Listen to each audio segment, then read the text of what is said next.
If you'd like to learn more about sustainability in regards to making delicious cocktails, then stay tuned because today's episode is just for you.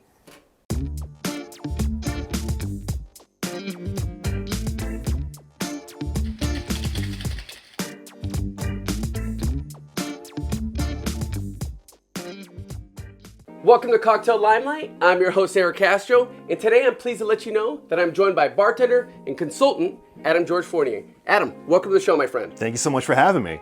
So Adam, I gotta tell you, man, I'm excited to have you on because today we're gonna be going over the concept of sustainability and sustainability in regards to cocktails. So to a lot of people, they don't necessarily know what the word sustainable means in regards to drinks. Would you mind elaborating a little bit on that? Absolutely. To me, sustainable cocktails are about being mindful. They're about taking ingredients that we're using and getting a second or even third use out of them, but while doing that, adding a versatility and another depth into them, so it's not just repeating the same thing over and over. It's about giving more options and more depth and breadth of character and cocktails on a menu. All right, man, I'm sold. You're sharing the excitement with me, and it's contagious. I'm digging it.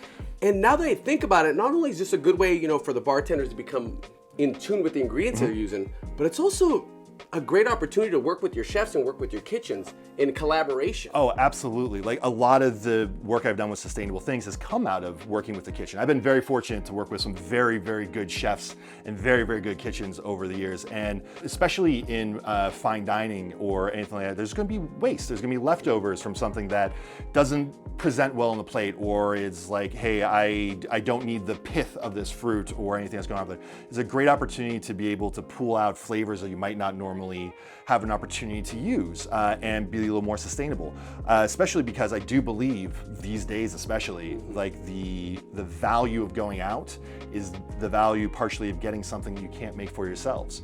We've done a wonderful job, yourself included with shows like this, of helping teach people how to make great cocktails at home. So how do you elevate that experience when someone's coming out to your bar? Like, they can make a Negroni now, so how do we make them your Negroni? And that's a lot of what this So Fresh and So GLEAN project with Diageo Bar Academy came from, this idea of gleaning. Gleaning is to take leftover fruit or produce and to repurpose it. It's something I started doing with farmers markets, but it's something you can do with your kitchen as well. Just glean leftovers and see what kind of syrups you can put together.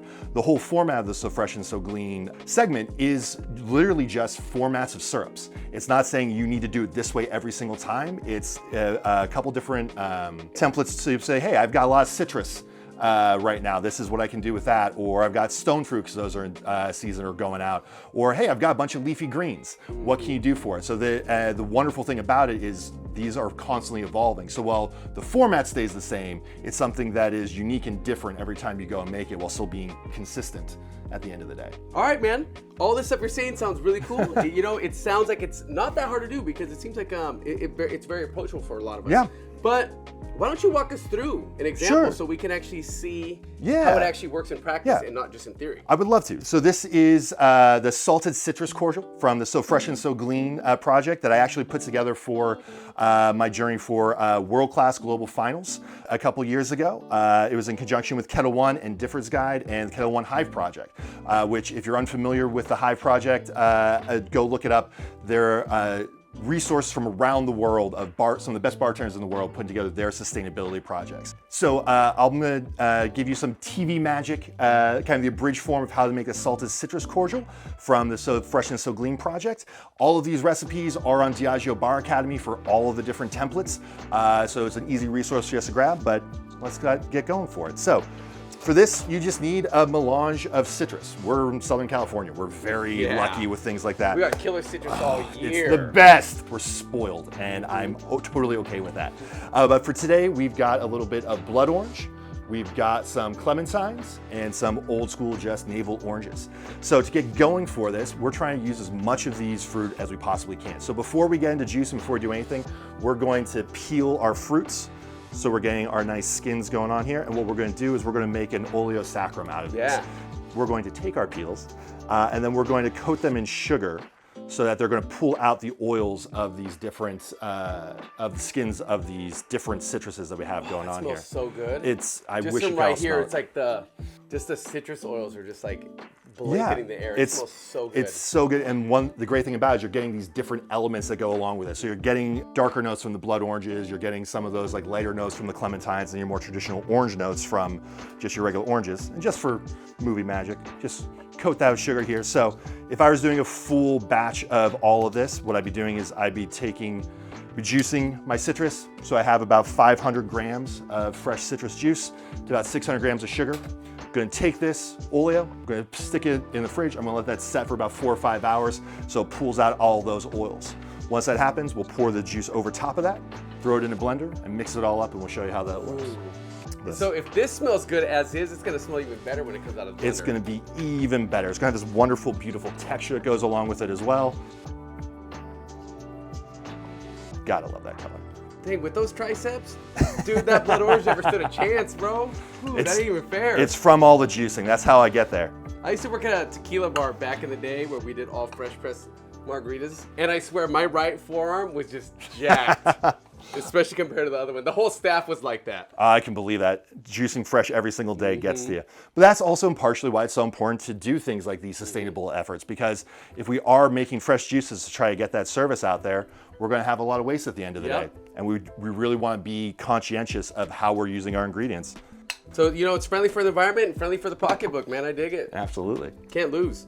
All right, brother. Now that you have all the juice you need, you know, you've have the citrus peels soaking in the sugar, what do we do next? Sure. So once you've had your oleo made, it's been soaking there, you've got your juice reserved, you're going to take your juice that you got off the side, you're going to pour it over your peels and your sugar so that you're pulling all that sugar off there. You're going to give it a good old mix it up so you can get all those sugars off of those peels.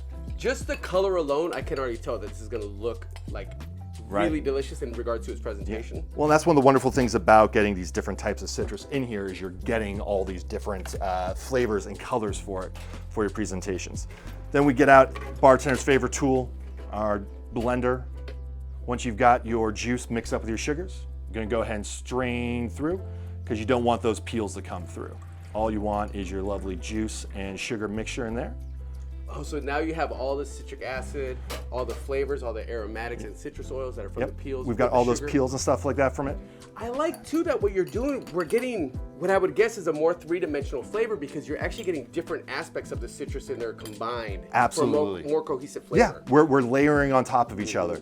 And then because we are making a cordial, we're not just doing a sugar thing here, we are gonna add citric acid and then we're gonna add salt to this. Okay. Not only is this gonna give it that wonderful big pop in terms of flavor, it's also gonna make it more shelf stable because we're getting this idea that citric acid is a preservative for it while still playing those flavors. Salt's also a little bit of that preservative. Yeah. But with that salt especially, what we're doing is we're getting a flavor element that you wouldn't normally get from this. Remember what I was saying earlier, like for me, sustainability is about adding an element into it as well, so you have different versatility to it. So what I'm gonna use this for is gonna be different than what I would use just a regular orange juice or an orange syrup for. Cool. So again, we're doing a little smaller thing here, but for full batches, like I said, 500 grams of juice to 600 grams of your oleo.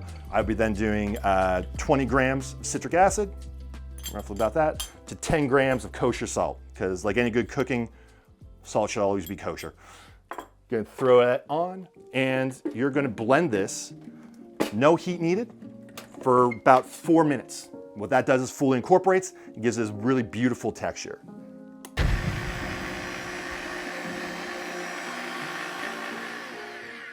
Great.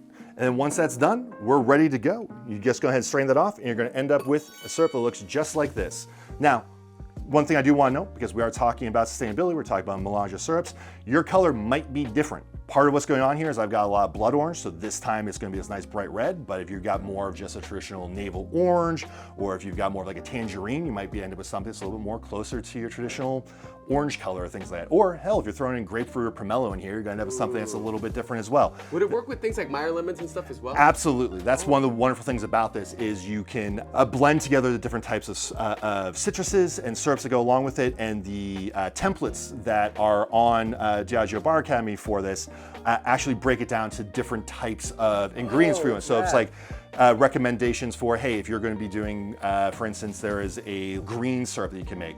So you want to make sure you have a certain proportion that are leafy greens versus more of an earthy green. So it kind of breaks down those ideas for you so you can think about how to combine those. Because the Meyer lemon is going to be super aromatic, but it's going to be more citric forward than, say, our oranges and our blood oranges. A little more mellow in the palate. Yeah. All right, man. You know, that looked pretty easy to make. That looked fairly simple enough. You know, you don't even have to cook it, no heat it up. Yep. And on top of that, the color's beautiful and it smells incredible. Yeah. So now I guess you're gonna show me how to make a cocktail with it? Yeah, I mean, all this is only good if we actually make a good drink out of it, right? Like, ultimately, at the end of the day, flavor is king. Sustainability is a great tool, but the flavors and the drink has to be great. So I'm gonna be demonstrating for you the Ketel One Salted Citrus Mimosa for you. So to get going for this, and we're gonna start with 1.5 ounces of Ketel One, great winter wheat vodka. And then we're gonna go for a full ounce of our lovely salted citrus cordial. Then we're going to shake this on up.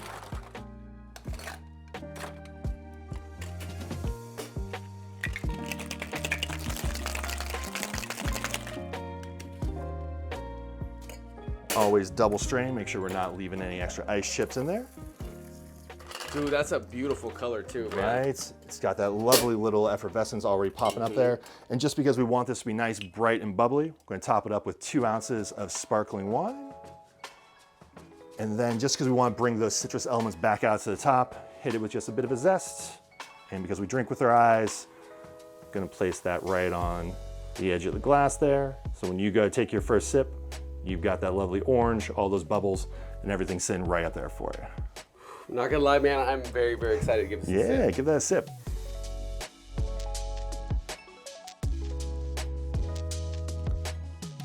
Oh, that is wonderful. That is delightful. Right? It's a lovely, like, bright, delightful. like it has the right amount of salinity to it, pulls out all that bright citrus for it, really still can taste that Ketel One, that nice, like, round flavor for it. This is incredible, my friend. This is wonderful. No wonder you're always winning cocktail competitions, man. As I like to say, I'm LA's best second place bartender. That is delightful. Well, I'm glad you like it. I mean, the wonderful thing about it is it's so easy to make and it's so versatile. It really tiles back into that sustainability thing that we started off this whole conversation with. Like, we can make this for our bars and it can be wonderfully diverse for it, but it's also something that our guests can make at home that they can elevate for their next dinner party or something like that. And not only that, but once the syrup's done and you have everything, you know, bottled and ready to go, that's a 3-bottle grab. 3-bottle grab, super complex flavors, but you're Yeah. ready to go for it. And because we've added citric and salt to this and stabilize it, this is going to keep under refrigeration for 3 to 4 weeks. So you're still getting plenty of use out of it. So you're extending your citrus life, you're extending your uses for it. Yeah, 3-bottle grab. I'm a big believer in the idea of, like, how do you build complexity into simplicity? And ultimately, at the end of the day, the best things you can do is use the techniques that we have at our disposal to create something that becomes a 1-bottle grab that's going to carry depth of flavor and really bring that out for people. I'm telling you, man, just like sipping on that, it instantly made me want to just like eat some oysters and have a little bit of cheese and do it up, because I feel like the savory quality from the salt just it made me hungry. It made me want to eat something, you know what I mean? Which is always good for bar sales, you know? We're sneaky like that.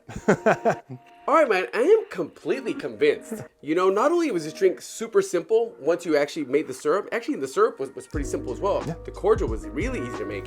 And I also love how versatile it is, because you didn't just teach us how to make a cordial, you gave us a cordial template of which we can elaborate and riff off of, which is what I love, which is why I love so many classic cocktails, because those are also templates for us to riff on. Now I'm gonna ask you, if somebody want to learn more about this, maybe like take it to the next step, get a little more involved, where could they go online to learn more? Absolutely. So if they want to learn more about this, DiageoBarAcademy.com is the perfect place to dive into this. Not only does it have the whole So Fresh and So GLEAN templates and projects for that, it also has a deeper dive into sustainability and a little bit of menu design, like we were talking about, how to set these things up, as well as the world-class studios for educational purposes. Because I know we've mentioned it a few times here, but World Class, if you're unfamiliar, is the largest bartender competition in the world, but it's also one of the largest bartender educational platforms in the world. You can't enter without trying to learn something, and that's where a lot of these resources live for it.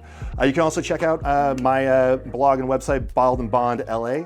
A little self-plug there on your show, but everything always dials back into that. And ultimately, at the end of the day, you want to learn more, if those are a great place to start, but I'm always willing to talk to anyone. I say this every time. Reach out to me on Instagram. Slide to the DMs, baby. You know? All right, well, with that said, Adam, George, I want to say thank you so much for taking the time to hang out with us. Thank you for having me. And all of you out there, this week we learned about sustainable cordials. But if you have any other topics or ideas for future episodes, let us know down in the comments below. And who knows, maybe it'll be featured in a future episode of Cocktail Limelight.